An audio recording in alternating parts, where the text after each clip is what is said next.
very happy evening. మనము చక్రవడ్డీ concept చూస్తున్నాము. చక్రవడ్డీ అనే ఒక టాపిక్ మీద మ్యారథాన్ సెషన్స్ ఫండమెంటల్స్ నుంచి ప్రతి కాన్సెప్ట్ని డీటెయిల్డ్గా లాజిక్ తోటి అర్థం చేసుకొని మనము డిస్కస్ చేశాము. మీరు గనక మొట్టమొదటి సెషన్ చూడకపోతే దయచేసి మొట్టమొదటి సెషన్ చూసిన తరువాత రెండో సెషన్ చూడండి, మీకు ఇంకా బాగా అర్థమవుతుంది.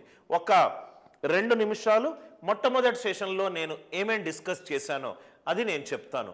కాంపౌండ్ ఇంట్రెస్ట్ అనే ఒక టాపిక్లో చక్రవడ్డీ ప్రాబ్లంలో అసలు అంటే ఏంటి, వడ్డీ అంటే ఏంటి, మొత్తం అంటే ఏంటి, స్కేలింగ్ ఫ్యాక్టర్ అంటే ఏంటి, వడ్డీ శాతము అంటే ఏంటి, ఎందుకు ప్రిన్సిపల్ మొత్తము సంవత్సరం తర్వాత, మొత్తము 2 సంవత్సరాల తర్వాత, మొత్తము 3 సంవత్సరాల తర్వాత అవన్నీ ఎందుకు గుణశ్రేణిలో ఉంటాయి, అది గుణశ్రేణిలో PA1 A2 A3 కాకుండా compound interest for first year, compound interest for second year, compound interest for third year, ఇవి కూడా ఎందుకు గుణశ్రేణిలో ఉంటాయి. గుణశ్రేణిలో ఉంటే ఆ నిష్పత్తి వాల్యూ ఏమవుతుంది, 1+r%. అమౌంట్ అనేది P × 1+r% పవర్ n ఎందుకు వచ్చింది. గోల్డెన్ రేషియో మొట్టమొదటి సంవత్సరానికి ఆర్ మొట్టమొదటి సైకిల్కి 1, గోల్డెన్ రేషియో 2 సైకిల్స్కి 2:1, గోల్డెన్ రేషియో 3 సైకిల్స్కి 3:3:1. 2 సంవత్సరాల చక్రవడ్డీ ఎలా కనుక్కోవాలి, 2వ సంవత్సరము చక్రవడ్డీ ఎలా కనుక్కోవాలి, 3 సంవత్సరాల చక్రవడ్డీ ఎలా కనుక్కోవాలి, 3వ సంవత్సరం చక్రవడ్డీ ఎలా కనుక్కోవాలి. Are you all with me now? కొన్ని ఇంపార్టెంట్ కీ పాయింట్స్ మనము ఈ క్లాసులో ఒక 10 to 15 ప్రాబ్లమ్స్ సాల్వ్ చేద్దాము. సాల్వ్ చేసే ముందు కొన్ని ఇంపార్టెంట్ కీ పాయింట్స్ డిస్కస్ చేద్దాం. ఇంపార్టెంట్ కీ పాయింట్స్, మనము ఏ చక్రవడ్డీ లెక్క అయినా చూడాలి అని అనుకుంటే కాంపౌండ్ ఇంట్రెస్ట్ ప్రాబ్లమ్స్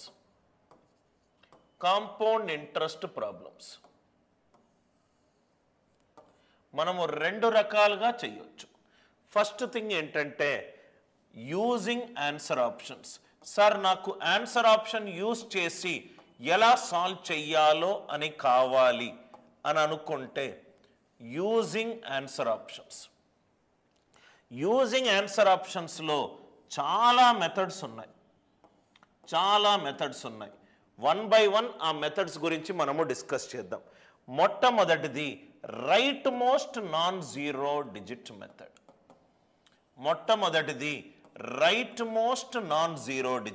మొత్తము అరిథమెటిక్లో ఉన్న 100% ప్రాబ్లంలో మినిమం 60% లెక్కలు ఆన్సర్ ఆప్షన్ ఎలిమినేషన్ ఈ అప్రోచ్ తోటి చేయొచ్చు. Right most non zero digit నేను ఎక్స్ప్లెయిన్ చేస్తాను మీకు. ఒక 15 ప్రాబ్లమ్స్ వరకు మనము స్లో అండ్ స్టడీగా డీటెయిల్గా మనం కవర్ చేద్దాం. Right most non zero digit answer option use చేసి చెయ్యాలి అని అంటే ఇంకో పద్ధతి ఏంటంటే ప్రైమ్ నంబర్ డివిజిబిలిటీ రూల్. ఇంకొకటి ప్రైమ్ నంబర్ డివిజిబిలిటీ రూల్. భాజనీయతా సూత్రము ప్రధాన సంఖ్యల మీద.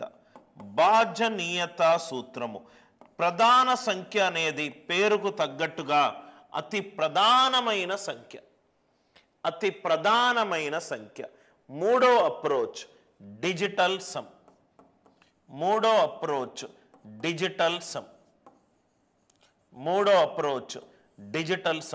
చాలా ఇంపార్టెంట్ పాయింట్.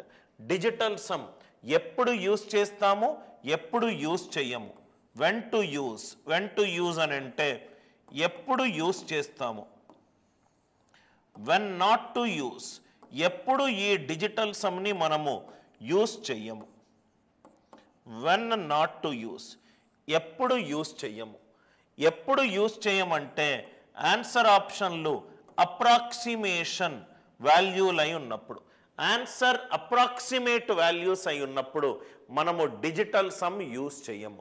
ఆన్సర్ అప్రాక్సిమేషన్ ఉన్నప్పుడు అప్రాక్సిమేట్ వాల్యూ ఎంత 2.12ని 2.2గా మార్చాడు. అప్రాక్సిమేట్ ఉన్నప్పుడు మనము డిజిటల్ సమ్ యూజ్ చేయము. ఇంకో ఇంపార్టెంట్ పాయింట్, డిజిటల్ సమ్ ఎప్పుడు యూజ్ చేయము?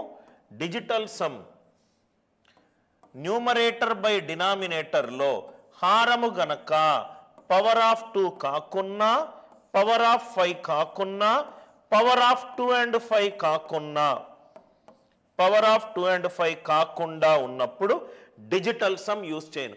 చాలా మందికి వచ్చే డౌట్ ఏంటంటే, సార్ ఇక్కడ డిజిటల్ సమ్ వర్క్ అవ్వట్లేదు.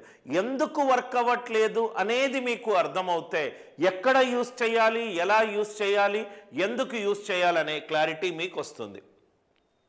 ప్రైమ్ నంబర్, ప్రధాన సంఖ్య భాజనీయత సూత్రము. మిగతా మూడోది డిజిటల్ సమ్. డిజిటల్ సమ్ ఎప్పుడు యూజ్ చేయాలి సార్? ఎప్పుడైనా మనం యూజ్ చేయొచ్చు. ఏమై ఉండాలి? అది గనక మనకు న్యూమరేటర్ బై డినామినేటర్ హారము గనక పవర్ ఆఫ్ 2 ఫాములో ఉన్నా, పవర్ ఆఫ్ 5 ఫాములో ఉన్నా, పవర్ ఆఫ్ 2 and 5 ఫాములో ఉన్నా మనము డిజిటల్ సమ్ యూజ్ చేయొచ్చు. ఇది ఇంపార్టెంట్ పాయింట్. డిజిటల్ సమ్ ఎక్కడ యూజ్ చేయాలి, ఎప్పుడు యూజ్ చేయాలి, ఎప్పుడు యూజ్ చేయకూడదు. డిజిటల్ సమ్ ఎప్పుడు యూజ్ చేయకూడదు? అప్రాక్సిమేట్ వాల్యూస్ ఉన్నప్పుడు యూజ్ చేయకూడదు. రైట్? ఆర్ డినామినేటర్ గనక హారము గనక power of 2, power of 5, power of 2 and 5 కాకుండా మిగతా వాల్యూస్ ఉన్నప్పుడు అప్పుడు కూడా మనము యూజ్ చేయకూడదు. సార్ ఇవి using answer options approach. Using answer options approach. Right? Without using answer option. Sir నేను ఆన్సర్ ఆప్షన్ చూడకుండా, నేను ఆన్సర్ ఆప్షన్ యూజ్ చూడకుండా సాల్వ్ చేయాలి. Without using answer options. నాకు ఆన్సర్ ఆప్షన్స్ అవసరం లేదు సార్, నేను రైట్ కాన్సెప్ట్స్ పరంగా ఆన్సర్ రాబట్టాలి అని అనుకునేటప్పుడు కొన్నిసార్లు ఇది ఫాస్టెస్ట్ ఆన్సర్ అవుతుంది, కొన్నిసార్లు ఇది ఫాస్టెస్ట్ ఆన్సర్ అవుతుంది. వితౌట్ యూజింగ్ ఆన్సర్ ఆప్షన్స్ ఎలా చేయొచ్చు? మనం స్కేలింగ్ ఫ్యాక్టర్ యూజ్ చేసి కాన్సెప్ట్ చేయొచ్చు. స్కేలింగ్ ఫ్యాక్టర్ యూజ్ చేసి కాన్సెప్ట్ చేయొచ్చు. Amount is equivalent to P into x power n, ఇది యూజ్ చేసి ఫైండ్ అవుట్ చేయొచ్చు. గోల్డెన్ రేషియో కాన్సెప్ట్ యూజ్ చేసి ప్రాబ్లమ్స్ని సాల్వ్ చేయొచ్చు. Fundamental principal of multiplication, fundamental principal of multiplication use చేసి చేయొచ్చు. And some more concepts. Some more concepts అంటే అది ప్రాబ్లం మీద డిపెండ్ అయి ఉంటుంది. some more concepts without using answer option. నేను ఆన్సర్ ఆప్షన్ చూడకుండా సాల్వ్ చెయ్యాలి అని అనుకుంటే స్కేలింగ్ ఫ్యాక్టర్ తోటి చెయ్యొచ్చు. అమౌంట్ కనుక్కోవడానికి ప్రూఫ్ కూడా మనం డిస్కస్ చేసాం. an is equivalent to p into x power n. Golden ratio already మనము డిస్కస్ చేసాము. Fundamental principal of multiplication, compound interest క్లాస్లో మనము ఒక యూట్యూబ్లో వీడియోలో ఉంటుంది. FPM ఎలా, అది కూడా కుదిరితే నేను ఎగ్జాంపుల్ చెప్తాను. సమ్ మోర్ కాన్సెప్ట్స్, అది ప్రాబ్లమ్ స్పెసిఫిక్ కాన్సెప్ట్స్ తోటి మనం యూజ్ చేయొచ్చు. దయచేసి దీని స్క్రీన్ షాట్ తీసుకోండి సార్. ఆన్సర్ ఆప్షన్స్ లేకుండా సాల్వ్ చేసే పద్ధతులు ఇవి. ఆన్సర్ ఆప్షన్ యూజ్ చేస్తూ సాల్వ్ చేసే పద్ధతులు ఇవి. డిజిటల్ సమ్ ఎక్కడ ఉపయోగపడుతుంది, ఎక్కడ ఉపయోగపడదు. ప్రాబ్లమ్స్ చేస్తున్నప్పుడు మీకు ఇంకా మంచి అవగాహన వస్తుంది. ఈరోజు మనం క్లాసులో scaling factor an is equivalent to p into x power n, దీని మీద ప్రాబ్లమ్స్ చేద్దాము. 1 by 1 ప్రాబ్లమ్స్ చేద్దాం. ఫస్ట్ క్వశ్చన్ చూడండి సార్.